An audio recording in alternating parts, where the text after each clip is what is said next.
Aventureros y aventureras, comienza un viaje por todo el mundo, un viaje tras la búsqueda de la lanza del destino. Comienza nuestra búsqueda a lo largo de todo el mundo tras las huellas de la lanza que quedó enclavada en el costado de Jesús. Comenzamos.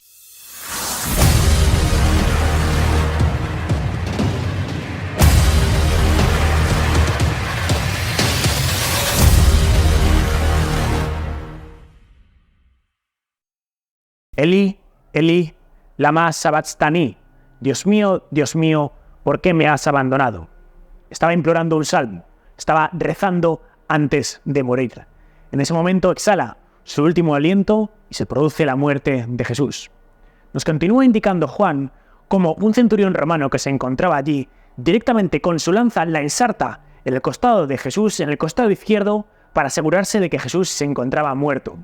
Y es que esto es algo bastante anómalo, ya que durante toda la historia, para que se garantizase que el crucificado estaba muerto, directamente los romanos lo que hacían era martillearle las piernas con un enorme mazo, partiendo así las piernas del reo, muriendo por asfixia, por ahogamiento, ya que no se podía estirar cuando se encontraba en la cruz. Esto no ocurre en el caso de Jesús, y es que probablemente Jesús ya se encontraba muerto y no es necesario que efectivamente le sean partidas las piernas. Es por eso por lo que directamente se le clava una lanza en el costado de Jesús.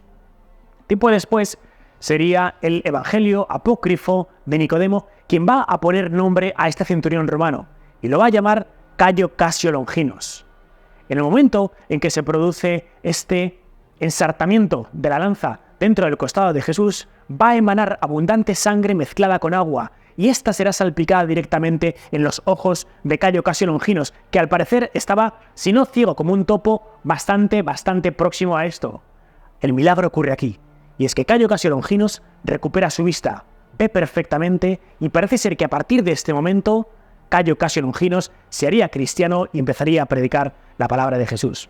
Ahora bien, ¿qué ocurrió con esa lanza? ¿Qué ocurrió con la lanza de Longinos? ¿Qué ocurrió con la lanza que se clava en el costado de Jesús? Lo más probable es que esta lanza fuera directamente llevada posteriormente a una armería romana. Allí se quedaría, ahí estaría durante un periodo de tiempo probablemente. La pregunta que nos hacemos ahora es, ¿alguien salvó esta lanza de ser confundida entre el resto de las lanzas de la armería? En el año 70, Jerusalén es directamente arrasado por parte de los romanos debido a la revuelta judía y no quedaría prácticamente piedra sobre piedra en Jerusalén. Los romanos arrasaron totalmente la ciudad. ¿Fue salvada la lanza? Cuando nos dirigimos a Roma, podemos observar el arco de Tito, donde se halla el tesoro robado por parte de los romanos en Jerusalén, especialmente la menorá. Nos cuenta la leyenda cómo entre los siglos II y III, el comandante de la legión romana de Tebas, Mauricio, parte directamente con la lanza desde Egipto hasta las Galias, hasta la zona sur de Francia, hasta la zona más o menos del sureste de Francia. Allí comenzarían grandes batallas donde finalmente serían victoriosos. Parece ser que el superior de Mauricio trató de evocar a los dioses, garantizando el agradecimiento a estos a través de una serie de sacrificios, de una serie de actos totalmente paganos que iban en contra de la fe de Mauricio, que era cristiano. Se produjeron varios sacrificios y Mauricio se negó a ello. Por eso, su superior ordenó directamente acabar con su vida. Parece ser que Mauricio consiguió, antes de que esto ocurriese, que esa lanza que él portaba, la lanza que fue llamada a partir de ese momento de San Mauricio, llegase de nuevo a Roma. Pero esto es un pequeño paréntesis que tenemos, y es que no sabemos si esta historia es o no cierta. Lo que sí que es cierto es que a esta lanza se le acabó llamando la lanza de San Mauricio, y esta lanza, por tanto, terminaría en Roma. Volvemos, no obstante, después a esa época, el momento en que Tito arrasa Jerusalén en el año 70. Si dejamos de un lado la leyenda de San Mauricio, cuya epopeya y cuya historia viene representado en ese famoso cuadro del Greco de Doménicos Theotokopoulos, podemos continuar desde ese año 70 después de Cristo con la revuelta de Jerusalén, con la destrucción de Jerusalén, la destrucción, por tanto, del templo de Herodes. Parece ser que unos seguidores de Jesús en algún momento se harían con la lanza y la guardarían secretamente. Y así fueron pasando los años. Con el transcurrir de los años Y ya nos remontamos a ese siglo IV aproximadamente, el momento en que Constantino el Grande cristianiza el Imperio Romano, y es que Constantino tiene la visión directamente, antes del fragor de la batalla, de una cruz que le viene entre los cielos y una voz que le indica: con este signo vencerás. Es por eso por lo que adopta la cruz y el nombre de Jesucristo como símbolo del Imperio Romano y cristianiza así al Imperio Romano. Pues bien, la madre de Constantino, Helena, una mujer octogenaria, decide ir a los santos lugares, a Tierra Santa, para encontrar pruebas arqueológicas de la existencia de Jesús y aquellos elementos que sirvieron para dar muerte y causar la pasión de Jesucristo. Así, Helena, con un contingente romano, se desplaza directamente a Tierra Santa y llega a Jerusalén. Y empieza a hacer una labor totalmente de investigación, casi detectivesca. Empieza a preguntar por el lugar en el que Jesucristo, del que tanto se hablaba allí, fue crucificado. Así, Helena, después de investigar, llegaría finalmente a lo que hoy en día es el punto de la iglesia del Santo Sepulcro. En aquel momento no había ninguna iglesia, era un templo dedicado a Venus. Así que Helena y el resto del contingente que llevaba consigo comienzan a excavar cada vez más y empiezan a encontrar cosas. Empiezan a encontrar cosas dentro de una cueva a la que han llegado. Clavos, se cuenta aquí una lanza, 3 cruces, la corona de espinas. ¿Son estas las reliquias auténticas de Jesús? Directamente Santa Helena se pregunta cuál de las 3 cruces es la auténtica. Hay 3 cruces, ¿cómo saber cuál es la auténtica de Jesucristo? Obviamente una sería la de Jesús y las otras 2 la de los 2 ladrones. Ahora bien, ¿cómo hacer la prueba? Directamente encuentran a una persona tullida por allí, se habla incluso que estaba moribunda o casi muerta, y la colocan en las 3 cruces. Pues bien, en aquella en la que se recupera totalmente, estaba claro, esa era la cruz de Jesucristo. Parece ser que Helena envía directamente a Roma tanto la corona de espinas como los clavos. Las cruces las deja allí, si bien es cierto que también parece ser que envió ciertas astillas, ciertas partes de las cruces también a Roma.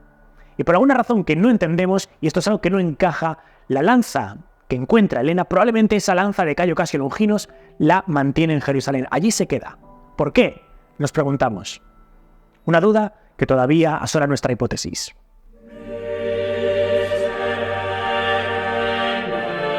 Nuestros pasos a través de la iglesia del Santo Sepulcro nos llevan directamente a la cripta de Santa Helena, el lugar donde la madre de Constantino hizo el gran descubrimiento. Es por ello considerada la patrona de la arqueología.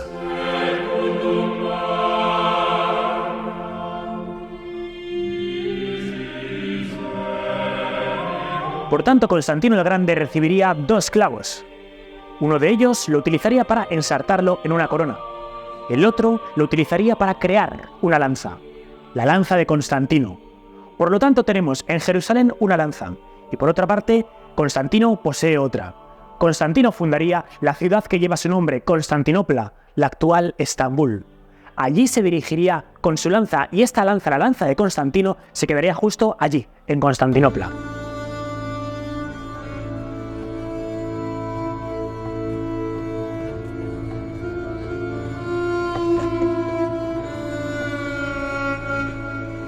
Años después, en el 570 después de Cristo, se cuenta que en Jerusalén un hombre llamado Antonino di Piacenza encuentra dentro de la iglesia de Sion de Jerusalén una lanza y la observa como tal.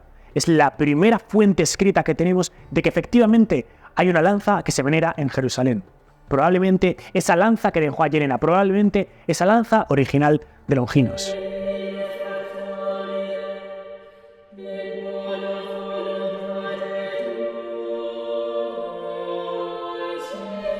El problema ocurrió unos años después, en el año 614 después de Cristo. Se produce una tremenda invasión de Jerusalén por parte de los persas.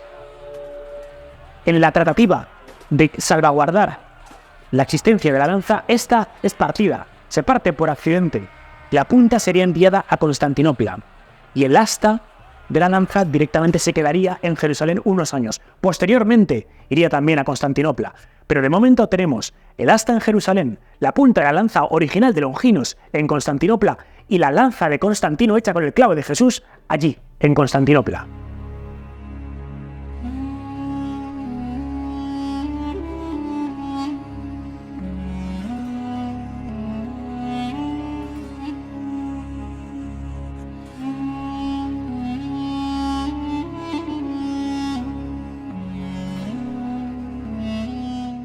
Con el correr de los años se va a actualizar la fundación del Imperio Romano Sacro Germánico, fundado por Carlomagno.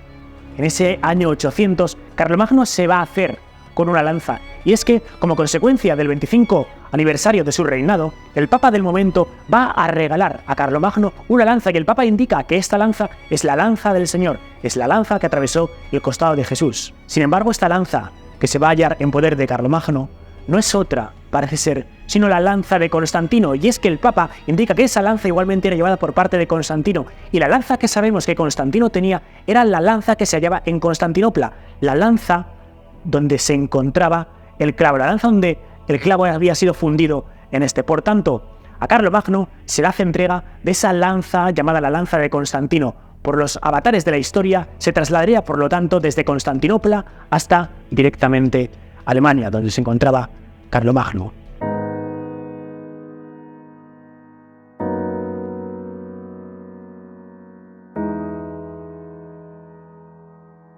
Parece ser que a partir de este momento, todas las batallas que va a realizar Carlomagno utilizando como estandarte la lanza, esa lanza que empieza a llamarse del destino, garantizan la victoria.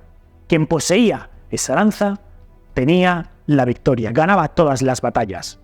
Por eso algo tremendamente lamentable ocurre en el año 814, y es que se cuenta que Carlomagno, montado a su caballo, cruzando un arroyo, se le cae la lanza.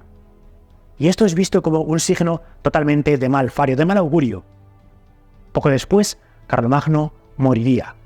Había perdido la lanza, se le había caído. La lanza del destino había marcado el destino de Carlomagno. Cuando la había poseído, había conseguido todas las victorias. Cuando se le había caído, el mal fario había hecho que Carlomagno muriese.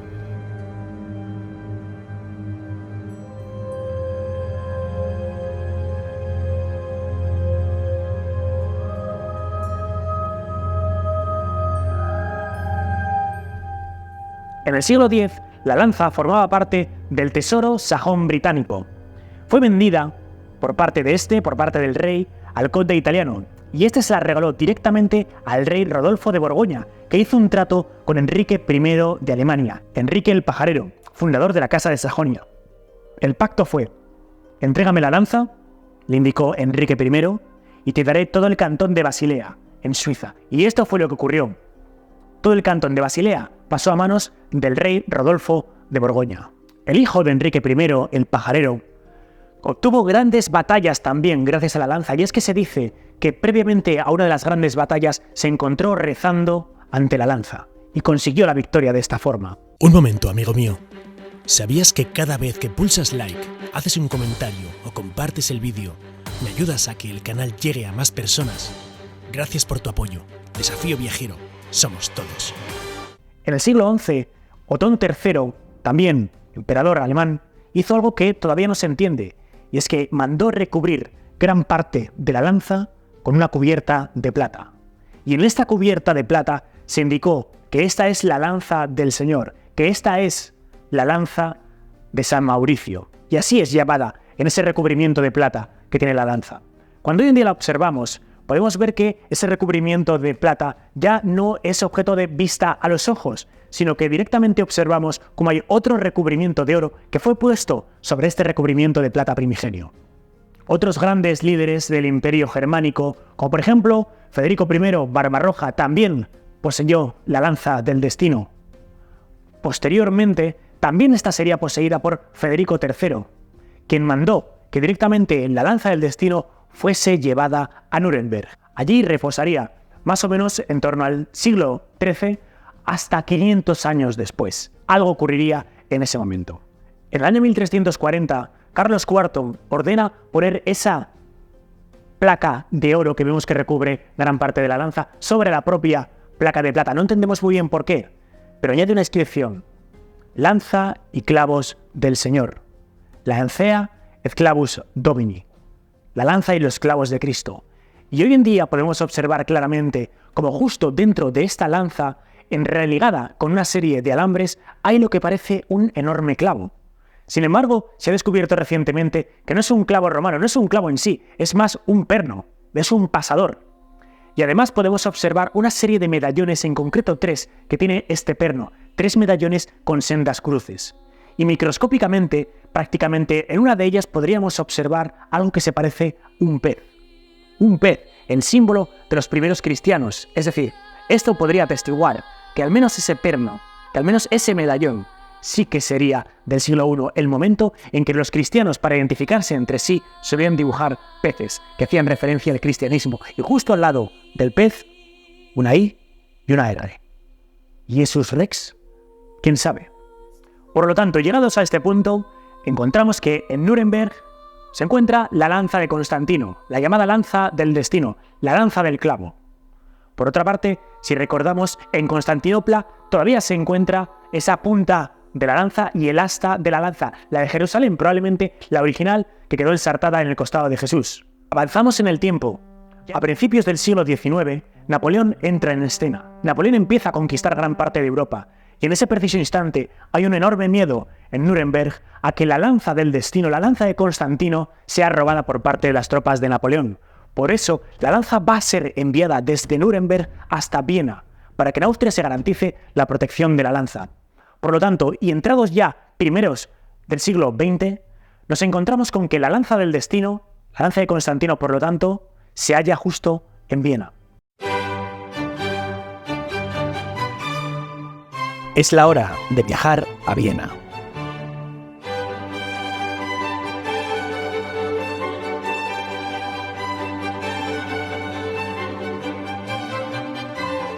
En el año 1910, cuentan que un pintor de acuarelas bastante mediocre se pasaba el tiempo en el Palacio Hofburg de Viena, probablemente resguardándose del frío del exterior.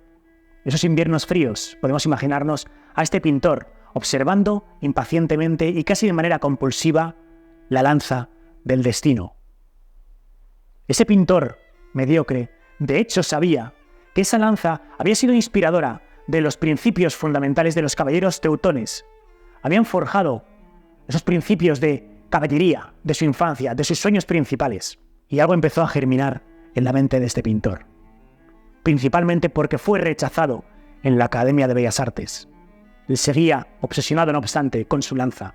El rechazo a la lanza. Por cierto, casi se me olvida. Este pintor era Adolf Hitler. Du meine Arbeit für richtig hältst, ob du glaubst, dass ich fleißig gewesen bin, dass ich gearbeitet habe, dass ich mich in diese... Hitler era un apasionado de Wagner. Le encantaban esas obras de Wagner llenas de pasión, llenas casi de misticismo.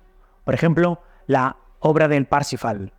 En esta obra, donde aparece esa lanza del destino, esa lanza que había sido llevada por parte de los grandes héroes que le gustaban a Hitler, de Otón I, de Barbarroja. Hitler quería a cualquier precio esa lanza. Así comienza en 1938 la conquista relámpago de Europa por parte de Hitler. Y lo primero que hace, el momento de firmar el Anschluss, es decir, ese tratado de adhesión de Austria a Alemania, es dirigirse a Viena, aclamado directamente por parte de las masas. Y allí, lo primero que va a hacer es ponerse en posesión de la lanza del destino. Allí encargan que sus soldados en el Palacio Hofburg, en el Palacio de los Habsburgo, directamente se hagan con la lanza del destino y se la lleven a Nuremberg, a su lugar primigenio, al lugar en el que durante más de 500 años se había encontrado. Se deposita en la cripta de la iglesia de la capilla de Santa Catalina. Allí va a encontrarse la lanza aproximadamente durante un par de años. Así, en 1940, y fruto del correr de las hostilidades, Adolf Hitler decide que la lanza del destino sea llevada directamente al castillo de Nuremberg, en concreto a un sótano que ha sido excavado a 24 metros de profundidad, totalmente cerrado, hermético, blindado, al cual solo se podía acceder a través de un túnel que comunicaba con el garaje de una casa del siglo XVIII. Esta era la única forma de entrar en ese búnker que había sido diseñado no solo para dejar parte del tesoro de los Habsburgo, sino también la lanza del destino. Así, el 13 de octubre de 1944, en plena guerra mundial, en plenos bombardeos a la ciudad de Nuremberg, una bomba va a caer justo sobre esa calle Odesen, donde se encuentra la entrada al túnel que nos va a dar lugar a la lanza de Longinos, y vuela directamente la casa. Solo queda al descubierto una enorme puerta blindada que da acceso a un túnel. Por primera vez, la puerta secreta queda al descubierto.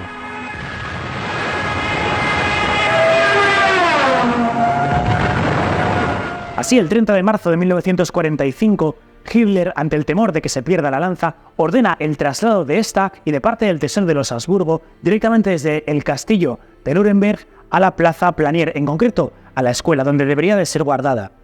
Los soldados de Hitler entran en el castillo de Nuremberg, acceden a la cámara donde se encuentra la lanza y el resto del tesoro y se confunden. Y es que al lado de la lanza había un objeto que era llamado la espada de San Mauricio. Los soldados confunden la espada de San Mauricio y la lanza de San Mauricio y se llevan directamente la espada de San Mauricio, dejando allí, en la cámara acorazada, la lanza del destino, la lanza de Constantino, la lanza de San Mauricio.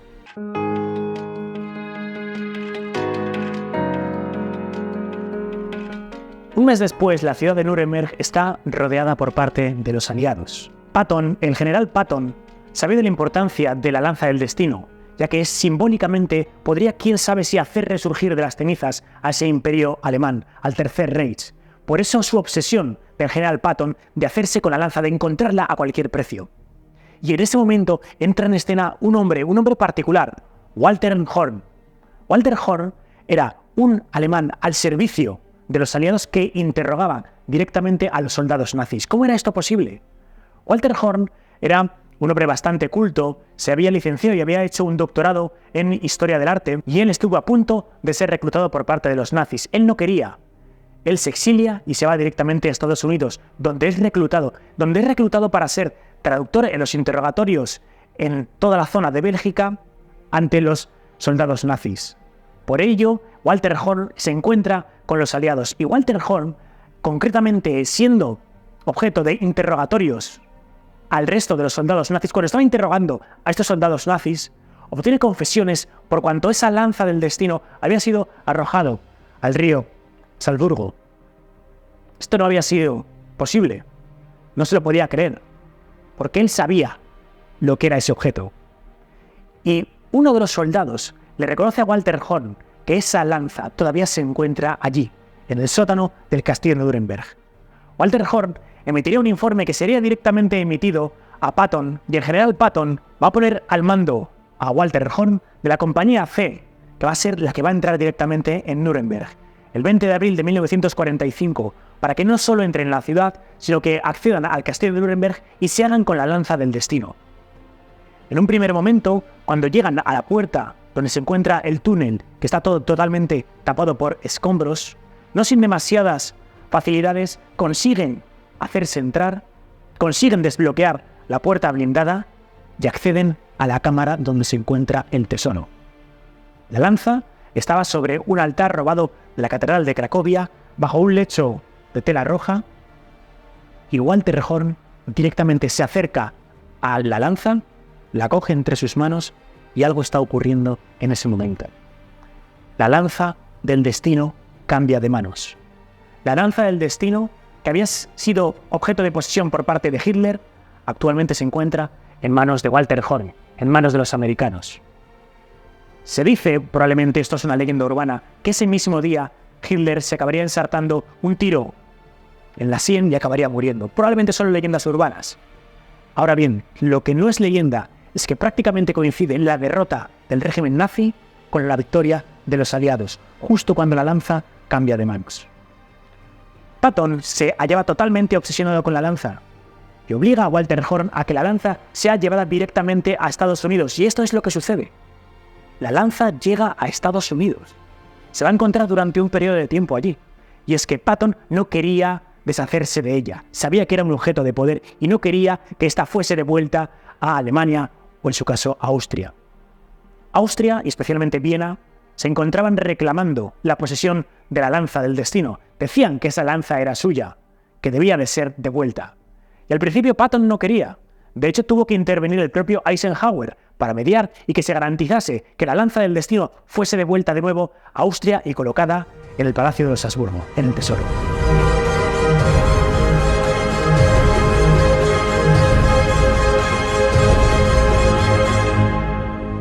El 7 de enero de 1946, finalmente la lanza del destino, la lanza de San Mauricio, sería devuelta a Viena, a Austria.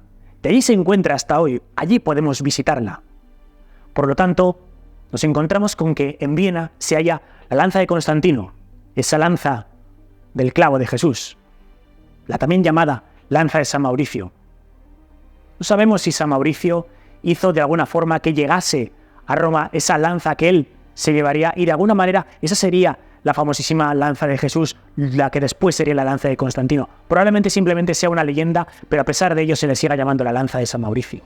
Nos hemos dirigido por una serie de países, todos ellos con sus trifulcas, con sus guerras, con sus méritos, con sus aventuras, para recorrer algo espectacular: la búsqueda de la lanza del Señor, la lanza de Jesucristo, la lanza sagrada, la lanza de Longinos. Si te ha gustado este vídeo, comenta lo que quieras, suscríbete a Desafío Viajero, donde cada domingo te narro mis historias y buenas aventuras en el lugar de los hechos. Pulsa la campanita de notificaciones y además dale pulgares para arriba. Y te espero en www.desafioviajero.com. Hasta pronto, aventurero.